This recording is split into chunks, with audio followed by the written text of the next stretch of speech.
বিষয়গুলো আজকে আলোচনা করব। তাপ হচ্ছে আমরা আগে জেনেছি এক প্রকার শক্তি যা গরম বা ঠান্ডার অনুভূতি জায়গায়, আর তাপমাত্রা হচ্ছে বস্তুর তাপীয় অবস্থা। এই জিনিসগুলো আমরা আগে পড়েছি। তো আজকে টিচার বলি তাপ হচ্ছে এক প্রকার শক্তি। সেই শক্তিটা আসলে তাপ শক্তি বলতে আমরা যেটা বোঝাই সেটা হচ্ছে পদার্থের অণুগুলোর সম্মিলিত গতিশক্তি। কিভাবে গতিশক্তি হয়? আমরা জানি পদার্থের তিনটা অবস্থা: কঠিন, তরল, বায়বীয়। পদার্থ যখন কঠিন থাকে তখন তার অণুগুলোর মধ্যেকার আভ্যন্তরীণ আন্তঃআণবিক বলটা বেশি থাকে বলে পদার্থ কঠিন হয়। যখন আমরা তাপ দিই অণুগুলোর মধ্যকার আন্তঃআণবিক আকর্ষণ বলটা কমে যায়, কমে গিয়ে যেটা হয় এবং এদের মধ্যকার গতিশক্তি বেড়ে যায়। গতিশক্তি বেড়ে গেলে পদার্থটা কঠিন থেকে তরলে হয়। আবার যখন আরো তাপ দিতে থাকি তখন এদের মধ্যে আন্তঃআণবিক আকর্ষণ বলটা আরো কমে যায়, আন্তঃআণবিক আকর্ষণ বল, তখন পদার্থ তরল থেকে বাইরে হয়ে যায়। তাহলে দেখো এই যে তাপ এক প্রকার শক্তি, আমরা বলেছি তাপ এক প্রকার শক্তি যা গরম বা ঠান্ডার অনুভূতি দেয়। কিন্তু এখন আমরা বলবো এটা হচ্ছে পদার্থের অণুগুলো আভ্যন্তরীণ গতিশক্তি একটা ফর্ম। গতিশক্তি ছাড়া কিছু নেই। গতিশক্তি হলো পদার্থের অণুগুলোর মধ্যকার যে আন্তঃআণবিক বলটা থাকে, তাপ দেওয়ার ফলে সেই আকর্ষণ বলটা কমে যায়, কমে গিয়ে পদার্থটা কি হয় কঠিন থেকে তরল। যদি তাপের পরিমাণ আরো বাড়াতে থাকি তাহলে তরল থেকে বায়বীয় অবস্থায়। তাহলে আমরা বলতে পারি পদার্থের অণুগুলোর কম্পন বা গতির কারণে যে শক্তি পাওয়া যায়। আমরা এখন একটু বড় হয়েছি, আমরা পড়াটা আমাদের মতো করেই বলবো, যেভাবে আগে যেটা পড়েছি সাধারণ কথা সেটা বলবো না। পদার্থের অণুগুলোর কম্পন বা গতির ফলে যে শক্তি পাওয়া যায় সেটাই হচ্ছে তাপ। তাহলে আমরা বলবো পদার্থের অণুগুলোর কম্পন, একটু বইটা খুলে দিলে বই না খুলে বুঝতে পারবে। পদার্থের অণুগুলোর কম্পন বা গতির ফলে, পদার্থের অণুগুলোর কম্পন বা গতির ফলে যে শক্তি পাওয়া যায়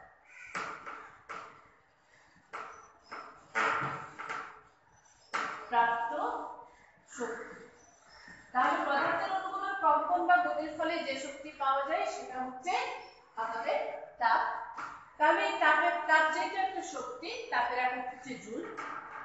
সেই জুল কাকে বলবো?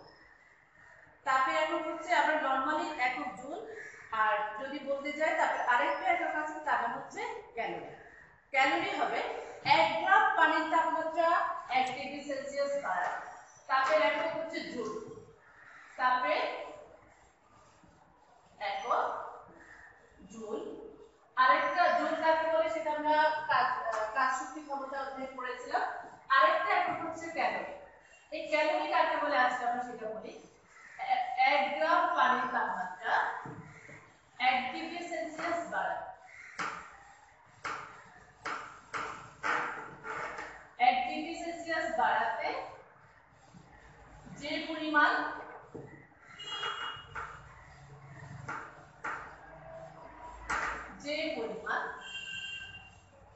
তাপের প্রয়োজন। তাহলে দেখো তোমাদের বইতে আছে, যদি লেখাটা বোঝানো আছে বইটা খোলো।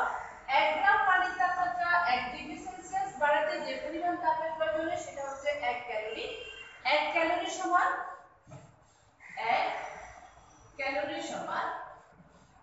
4.2 জুল। দেখো আমার তাপের একটা একক বলেছি জুল, আরেকটা একক বলেছি ক্যালোরি। জুল 1 ক্যালোরি সমান 4.2 জুল। তার মানে আমরা তাপ হচ্ছে পদার্থের অণুগুলোর কম্পন বা গতির ফলে, বইতে কিন্তু আছে, প্রাপ্ত যে শক্তি সেটাই হলো তাপ শক্তি। তাপ শক্তির একক হচ্ছে জুল এবং ক্যালোরি। ক্যালোরি হলো 1 গ্রাম পানির তাপমাত্রা 1 ডিগ্রি সেলসিয়াস বাড়াতে যে পরিমাণ তাপের প্রয়োজন সেটা হচ্ছে 1 ক্যালোরি, আর 1 ক্যালোরি সমান 4.2 জুল। এবার আসো তাপমাত্রা। টিচার বলেছে তাপমাত্রা হচ্ছে কোনো বস্তুর তাপীয় অবস্থা। তাপমাত্রা হলো কোনো বস্তুর তাপীয় অবস্থা, এটা আমরা আগে পড়েছি, কিন্তু এখন আমরা তাপমাত্রা পড়ব। দুটি ভিন্ন তাপমাত্রা। তাপমাত্রা হচ্ছে সেই তাপীয় অবস্থা যেটি ঠিক করে। তাপমাত্রা আমরা বলেছিলাম বস্তুর তাপীয় অবস্থা। এখন দেখো এইটুকু বললে তো আমরা ছোট ক্লাসে পড়েছিলাম, কিন্তু 9 যেহেতু সায়েন্স পড়েছি 9 এর আমরা আরো একটু ডিটেইলস বলতে হবে। তাপমাত্রা হচ্ছে সেই তাপীয় অবস্থা যেটি ঠিক করে একটা বস্তু অন্য বস্তুর সংস্পর্শে সংস্পর্শে এলে সেটি কি পরিমাণ তাপ দেবে না নেবে। একটু মনোযোগ দিয়ে শোনো। তাপমাত্রা হচ্ছে সেই তাপীয় অবস্থা যেটি ঠিক করে একটা বস্তু অন্য একটা বস্তুর সংস্পর্শে এলে সেটি কি তাপ দেবে না নেবে। এই তাপমাত্রাটা কোনো বস্তুর তাপের পরিমাণের উপর নির্ভর করে না, নির্ভর করে তাপমাত্রার উপর।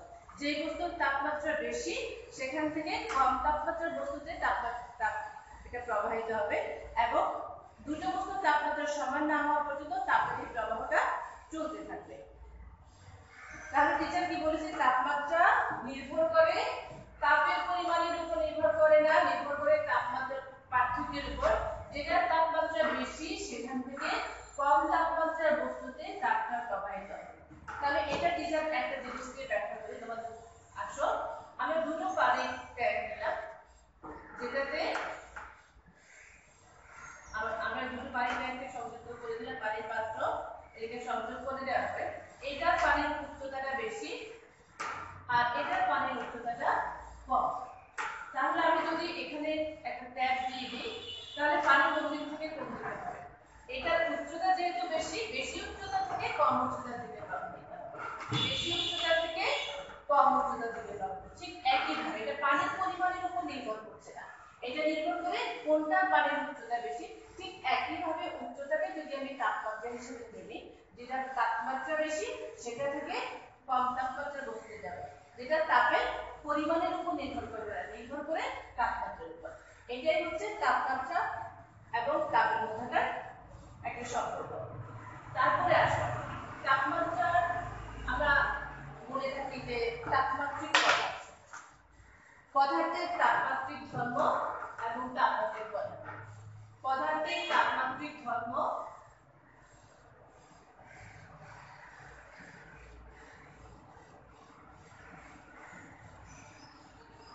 এবং তাপমাত্রিক পদার্থ, এটা কিন্তু টিচার লাগবে।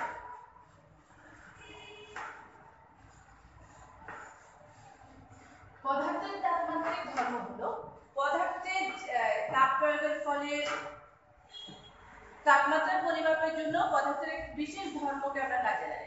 তাপমাত্রা পরিবর্তন হলে পদার্থের যে ধর্মগুলো সামান্যতম যদি পরিবর্তন হয়, একটু মনোযোগ দাও, তাপমাত্রার পরিবর্তন হলে পদার্থের যে ধর্মের সামান্য পরিমাণ পরিবর্তন হয় এবং সেই পরিবর্তন লক্ষ্য করে আমরা তাপমাত্রা মাপতে পারি, সেটাই হচ্ছে তাপমাত্রিক ধর্ম এবং সেই পদার্থটা হলো তাপমাত্রিক পদার্থ। তো ঠিক আছে, আমরা সাধারণভাবে তোমরা সবাই জ্বর হলে থার্মোমিটার ব্যবহার করো, সেখানে থার্মোমিটারে আমরা যেটা ব্যবহার করি সেটা হচ্ছে পারদ। তাহলে এখানে পারদটা হচ্ছে তাপমাত্রিক পদার্থ এবং এই যে আমরা যখন তাপ দিলাম পারদের দৈর্ঘ্য বাড়লো, আয়তনটা প্রসারণ হলো, তাহলে আয়তন প্রসারণ হচ্ছে তার তাপমাত্রিক ধর্ম। ঠিক আছে, তার মানে সামান্য এই যে পারদটা খুব দ্রুত বেড়ে যায়, বেড়ে গেলে আমরা বলি জ্বর 100 হলো, তার মানে পদার্থের পারদের আয়তন প্রসারণটাই হলো এখানে তাপমাত্রিক ধর্ম এবং পারদটা হলো তাপমাত্রিক পদার্থ। এছাড়া আরো তাপমাত্রিক পদার্থ আছে, অ্যালকোহল থার্মোমিটার, গ্যাস থার্মোমিটার। তাহলে এই জিনিসগুলো হচ্ছে আমাদের পদার্থের তাপমাত্রিক ধর্ম। তাহলে তাপমাত্রা পরিমাপের জন্য আমরা কিন্তু বিভিন্ন স্কেল ব্যবহার করি। তাপমাত্রা পরিমাপের জন্য আমরা বিভিন্ন স্কেল ব্যবহার করি। সবার আগে আমরা যেটা বলে থাকি সেলসিয়াস স্কেল। আমরা ছোটবেলা থেকেই শুনে আসছি সেলসিয়াস স্কেল, আর একটা হচ্ছে ফারেনহাইট স্কেল। যেহেতু আমরা এখন একটু বড় হয়েছি, আমরা এখন তাপমাত্রা পরিমাপে আন্তর্জাতিক পদ্ধতিতে তাপের পরিমাণ, তাপমাত্রা পরিমাপের স্কেল হচ্ছে কেলভিন। তাহলে তাপমাত্রা পরিমাপের তিনটা স্কেল, একটা হচ্ছে সেলসিয়াস, একটা হচ্ছে ফারেনহাইট, একটা হচ্ছে কেলভিন। তার মানে দেখো তাপমাত্রা পরিমাপের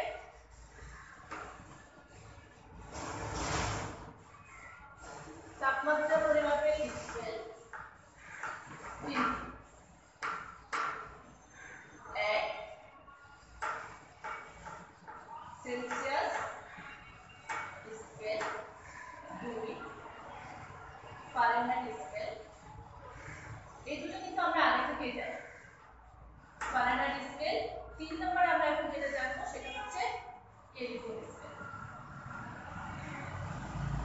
বিজ্ঞানী সেলসিয়াস আবিষ্কার করেছিলেন, নাম অনুসারে সেলসিয়াস স্কেল, ফারেনহাইট আবিষ্কার করেছিলেন, ফারেনহাইট স্কেল, এবং কেলভিন আবিষ্কার করেছিলেন বলে কেলভিন স্কেল। আমাদের আন্তর্জাতিক পদ্ধতিতে তাপ পরিমাপের একক হচ্ছে কেলভিন, আমরা এটা ব্যবহার করি। সেলসিয়াস স্কেল কাকে বলে? সেলসিয়াস স্কেল আমি একটু আসি, বিজ্ঞানী সেলসিয়াস যে স্কেলটা আবিষ্কার করেছিলেন সেটাই হচ্ছে সেলসিয়াস স্কেল। তাহলে এই স্কেলে কোন একটা স্কেল মাপতে গেলে আমাদের দুটো জিনিস দরকার হয়, একটা হচ্ছে ঊর্ধ্ব স্থিরাঙ্ক, একটা হচ্ছে নিম্ন স্থিরাঙ্ক। ঊর্ধ্ব স্থিরাঙ্ক বলতে আমি তিনটে স্কেল, আমার আঁকাটা যদি সুন্দর নাও হয় একটু মনোযোগ দাও, আমরা জাস্ট আঁকতেছি, তোমাদের বইতে সুন্দর করে আছে। এটা হচ্ছে সেলসিয়াস স্কেল, পাশাপাশি আমরা ফারেনহাইট স্কেলটা দেখে নেব। ফারেনহাইট আরেকটা স্কেল আঁকবো, সেটা হচ্ছে কেলভিন স্কেল। নিচে যেভাবে লিখেছি সেভাবে লিখেছি, সেলসিয়াস, ফারেনহাইট, কেলভিন। এই যে স্কেলগুলো আঁকতে গেলে আমার দুটো স্থিরাঙ্ক দরকার, একটা হচ্ছে ঊর্ধ্ব স্থিরাঙ্ক, একটা হচ্ছে নিম্ন স্থিরাঙ্ক। তাহলে সেলসিয়াস স্কেলে নিম্ন স্থিরাঙ্ক হচ্ছে, আমরা ঊর্ধ্ব স্থিরাঙ্ক নিম্ন স্থিরাঙ্ক কিন্তু 7 এ যখন আমরা পড়েছিলাম আমাদের একটু ধারণা আছে, সেটাকে একটু রিভাইজ দিয়ে দাও। নিম্ন স্থিরাঙ্ক এখানে 0, ঊর্ধ্ব স্থিরাঙ্ক হচ্ছে 100। ফারেনহাইটে নিম্ন স্থিরাঙ্ক 32, ঊর্ধ্ব স্থিরাঙ্ক 212। তারপরে কেলভিনে নিম্ন স্থিরাঙ্ক 273.15 আর 373.15।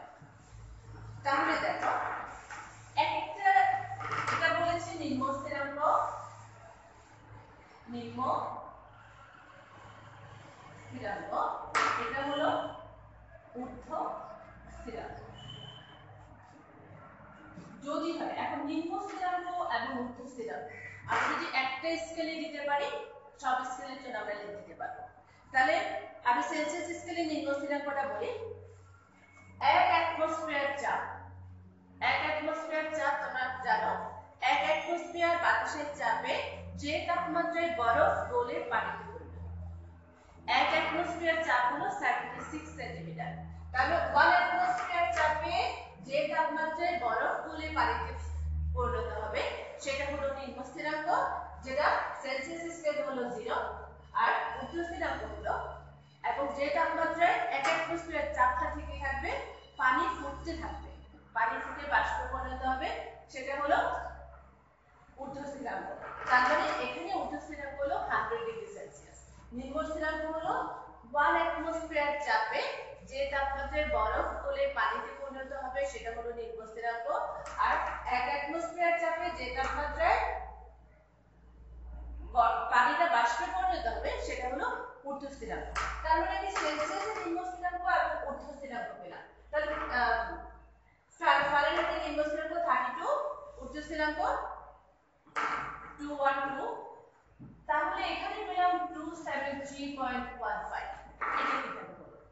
তাহলে আসো, আমার এখানে তোমাদের মনে হতে পারে, যেমন এখানে আমি বলি, মনে হতে পারে সবচেয়ে উচ্চ যত তাপমাত্রা নেওয়া যায় বা নিম্ন যত তাপমাত্রা নেওয়া যায় সেটাই সঠিক, কিন্তু আমরা ইচ্ছে মতো উপরের দিকে নিতে পারি, উচ্চ তাপমাত্রাটা নিতে পারি, কিন্তু নিম্ন তাপমাত্রাটা আমরা আমাদের ইচ্ছে মতো নিতে পারছি না। একটু মনোযোগ দিয়ে শোনো, আমরা সবচেয়ে কম এমন একটা তাপমাত্রা আছে যে তাপমাত্রা আমরা সবচেয়ে একটা কম তাপমাত্রা আছে, এর থেকে কম হওয়া যায় না, আমরা ইচ্ছে মতো একদম কম বা একদম উপরে যেতে পারছি না। নিম্ন একটা তাপমাত্রা আছে যে তাপমাত্রা কম হওয়া যায় না, শুধু তাই নয় আমরা সেই তাপমাত্রার কাছাকাছি যেতে পারি, কখনোই সেই তাপমাত্রায় পৌঁছতে পারি না। সেই তাপমাত্রার কাছাকাছি যেতে পারছি, কখনোই সেই তাপমাত্রায় পৌঁছতে পারবো না, সেই তাপমাত্রা হলো পরম শূন্য বা অ্যাবসলিউট জিরো। পরম শূন্য বা অ্যাবসলিউট জিরো, এই আমাদের কেলভিন স্কেলে নিম্ন স্থিরাঙ্কটা হচ্ছে অ্যাবসলিউট জিরো থেকে শুরু হয়। আসো কিভাবে অ্যাবসলিউট জিরো হয় বলি। সেলসিয়াস স্কেলে এই স্কেলের মান হচ্ছে অ্যাবসলিউট জিরো হচ্ছে -273.15 ডিগ্রি সেলসিয়াস। তার মানে আমি যদি বলি, একটু মনোযোগ দাও, আমরা ইচ্ছে মতো এমন একটা তাপমাত্রা আছে যে তাপমাত্রার চাইতে কম কোনো তাপমাত্রা সম্ভব না, আমরা ওই তাপমাত্রার কাছাকাছি যেতে পারি, কখনোই সেই তাপমাত্রা যেতে পারি না, সেটা হচ্ছে পরম শূন্য বা অ্যাবসলিউট জিরো। এবং সেলসিয়াস স্কেলে এই তাপমাত্রার মান হচ্ছে 273.15। কাজে কেলভিন স্কেলের মান হচ্ছে 0 ডিগ্রি, আর কেলভিন স্কেলটি তৈরি হচ্ছে চরম শূন্য বা পরম শূন্য তাপমাত্রাকে শুরু করে। আমরা যদি এটাকে আরো নিচের দিকে যেতে চাই তাহলে পরম শূন্য তাপমাত্রা হবে -273.15 ডিগ্রি সেলসিয়াস। তাপমাত্রা যে কোনো স্কেল সেটাই হচ্ছে। আর তাহলে দেখো আমি নিম্ন স্থিরাঙ্ক বললাম, তাহলে কেলভিনে ঊর্ধ্ব স্থিরাঙ্ক কাকে বলে? ঊর্ধ্ব স্থিরাঙ্ক বলা হবে পানির ত্রৈধ বিন্দু। আরেকটা জিনিস পেলাম, পানির ত্রৈধ বিন্দু।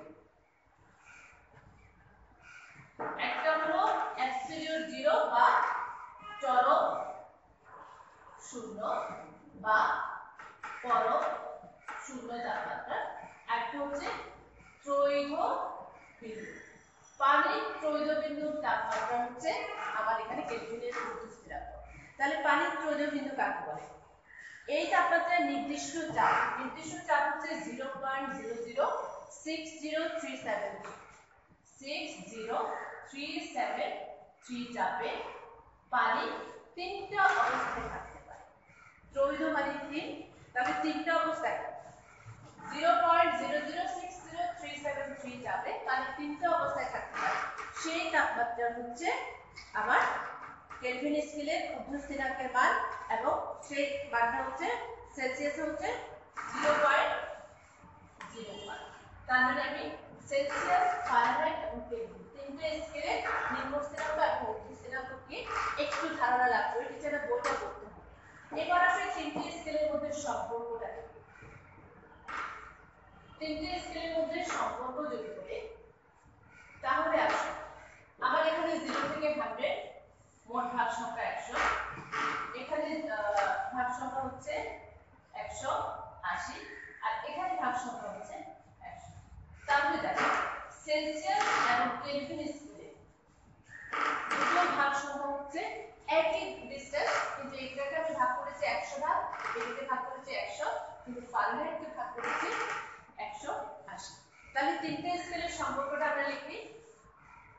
টেম্পারেচারের T তাপমাত্রার এখানে C সেলসিয়াস, -0 নিম্ন স্থিরাঙ্ক, তারপরে ঊর্ধ্ব স্থিরাঙ্ক -0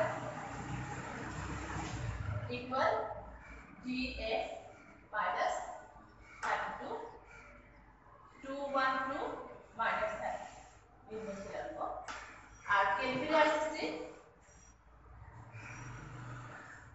TK -273.15, তারপরে 373.15 -273.15।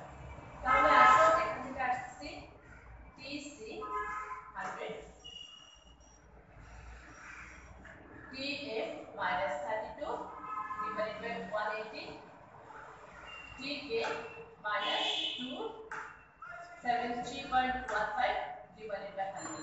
আমরা যদি 20 দিয়ে ভাগ দিয়ে দিই তাহলে কি হয়? TC 5, TF -32 divided by 9, TK -273.15 divided by 5। তার মানে আমরা তিনটে স্কেলের মধ্যে সম্পর্ক। এখান থেকে যে কোনো আমরা একটা স্কেল থেকে অন্য স্কেলে তাপমাত্রাটা বের করতে পারি। একটা স্কেলে তাপমাত্রা সেলসিয়াসে দেওয়া আছে ফারেনহাইটে কত হবে, বা ফারেনহাইটে দেওয়া আছে সেলসিয়াসে কত হবে। এর সাথে দেখো তোমাদের বইতে দুটো জিনিস আছে। উদাহরণে কোন তাপমাত্রায় সেলসিয়াস এবং ফারেনহাইট স্কেল সমান, তারপরে কোন তাপমাত্রায় কেলভিন এবং ফারেনহাইট স্কেল সমান, এগুলো বাড়িতে আছে। সুস্থ দেহের তাপমাত্রা 98.4 ডিগ্রি সেলসিয়াস হলে ফারেনহাইট হলে সেলসিয়াসে সেটা হবে। এই তিনটে উদাহরণ তোমরা বাসায় করবে। উদাহরণে আছে 166 এবং 67 পেজ। আমি একটু বলে দিই, 166 এবং 167 পেজে তিনটা উদাহরণ টিচারদের সম্পর্কটা বলেছি। উদাহরণগুলো বাড়িতে আছে, আরো আছে।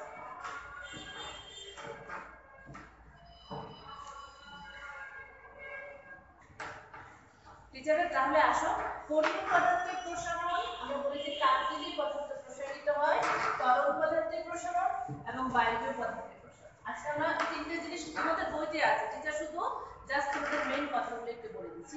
যেহেতু কঠিন পদার্থের প্রসারণ আমরা আগেই জেনেছিলাম কঠিন পদার্থের নির্দিষ্ট আকার এবং আয়তন আছে। যেহেতু আকার এবং আয়তন আছে, কঠিন পদার্থে তাপ দিলে তিনটা ব্যাপার হবে।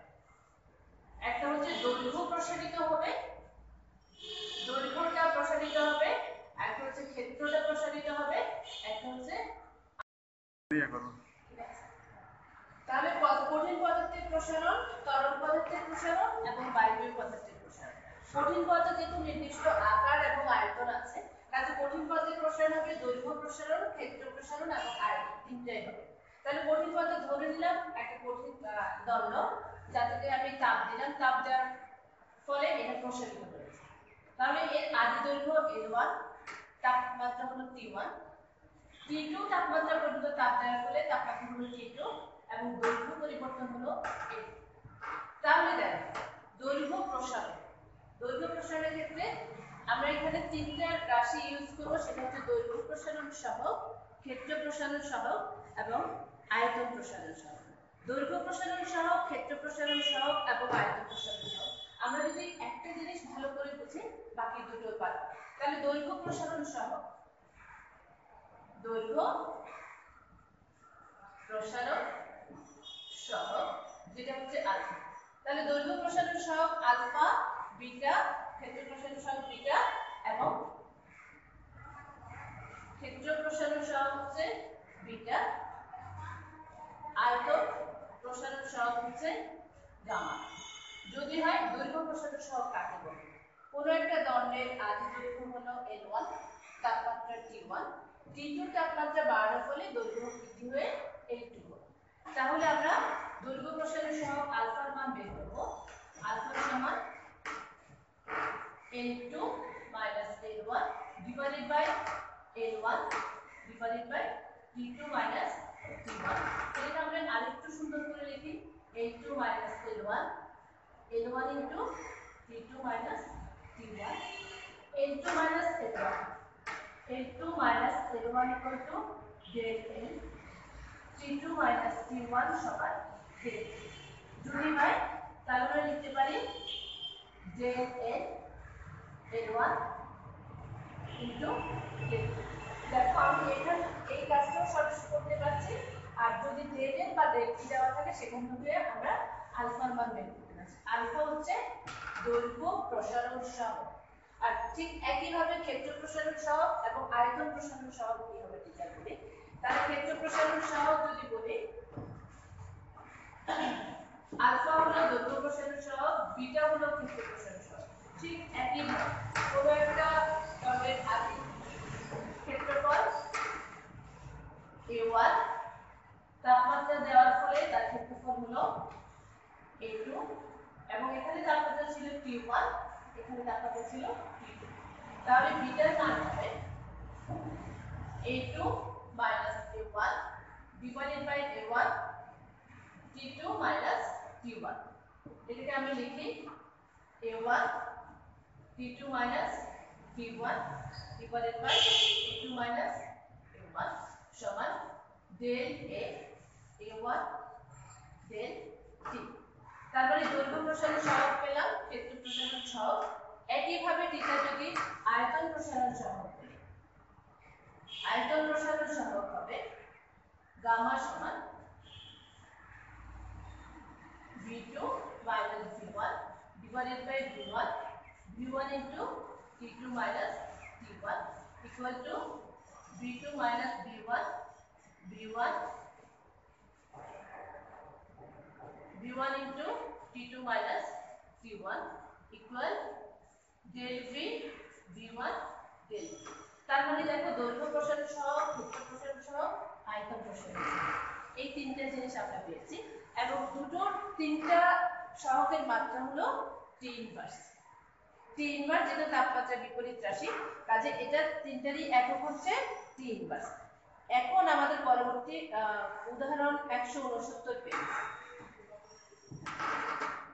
169 পেজে উদাহরণ আছে, 169 পেজে উদাহরণ বাড়ির কাজ এসডব্লিউ প্লাস দেখাও যে